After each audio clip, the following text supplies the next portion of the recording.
Halo, Assalamualaikum warahmatullahi wabarakatuh. Semangat pagi teman-teman. Kembali lagi dengan Coach Senja. Dan di edukasi kali ini saya akan membawakan materi tentang obesitas dunia atau kegemukan yang sudah menjadi masalah dunia.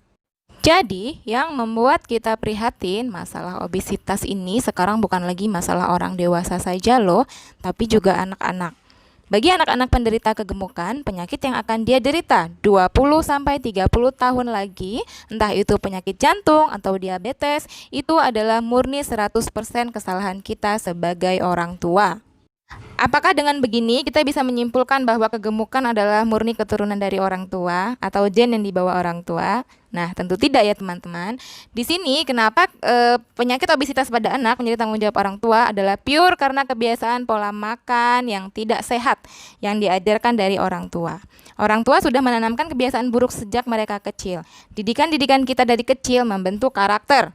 Karakter atau tabiat inilah yang pada akhirnya akan menjadi gaya hidup mereka selamanya. Jadi, jangan lagi dianggap remeh ketika ada seorang anak yang mengalami kegemukan, kemudian kita bilang, ih lucu, ih gemes. Itu tidak ya teman-teman, karena itu sama saja kita menimbun penyakit ke dalam tubuh mereka.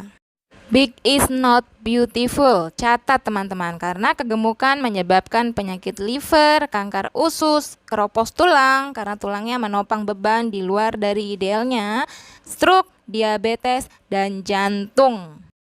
Stroke terjadi adanya penyumbatan pembuluh darah di otak. Penyumbatan ini tentu saja dari lemak. Sedangkan penyakit liver atau hati, penderitanya menimbun lemak di daerah bagian hati. Diabetes tipe 2 karena kelebihan lemak tubuh sering menjadi resisten terhadap insulin yang mana menolong tubuh dalam menyalurkan glukosa.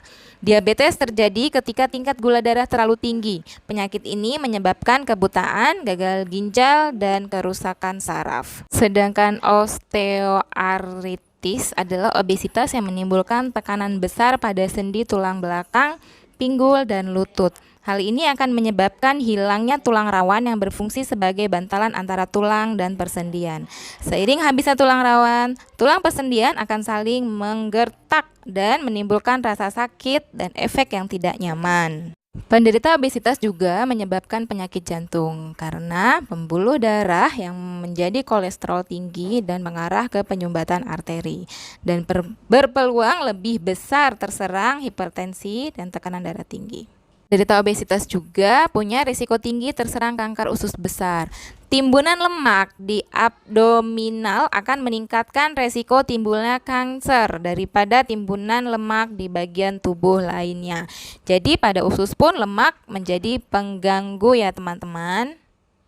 Sangat banyak sekali organ tubuh kita yang menderita akibat kegemukan dan obesitas. Nah teman-teman, tanda-tandanya mulai dari ngorok atau mendengkur, atau kesulitan bernafas saat tidur, gangguan paru-paru, gangguan hati, empedu pankreas, sendi, asam urat, berbagai kanker pembuluh darah, dan gangguan reproduksi wanita hingga penyakit jantung dan pembuluh darah dan stroke menjadi 2 penyebab tertinggi kematian di Indonesia.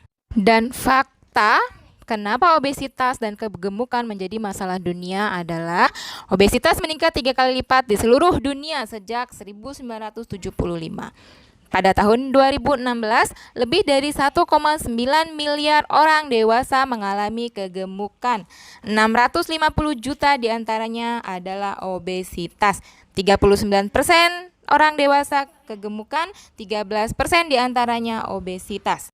Sebagian besar penduduk dunia hidup di negara-negara di mana kegemukan membunuh lebih banyak manusia dibanding kekurangan gizi. 38 juta anak-anak balita mengalami gangguan kegemukan dan obesitas.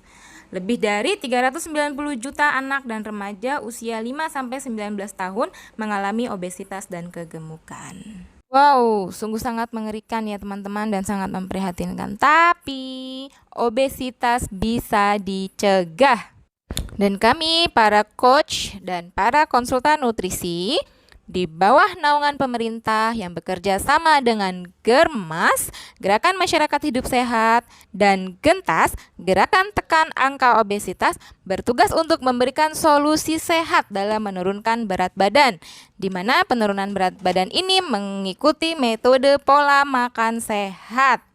Kami yakin dan percaya bahwa teman-teman di sini sudah menyadari bahayanya obesitas, tetapi masih bingung bagaimana sih cara menurunkan berat badan dengan sehat dan lebih nyaman. Kebanyakan kita berdiet itu adalah menahan lapar. Itu salah besar ya teman-teman. Jadi kami di sini akan mengajarkan teman-teman untuk memperhatikan angka kalori, di mana angka kalori ini adalah angka kebutuhan kita per hari per malam. Berapakah angka kalori kita itu berbeda-beda. Apakah angka kalori itu juga akan dikupas dan dijelaskan oleh rekan saya di edukasi selanjutnya. Baiklah teman-teman, sekian edukasi dari saya. Lebih dan kurangnya saya mohon maaf. Wassalamualaikum warahmatullahi wabarakatuh.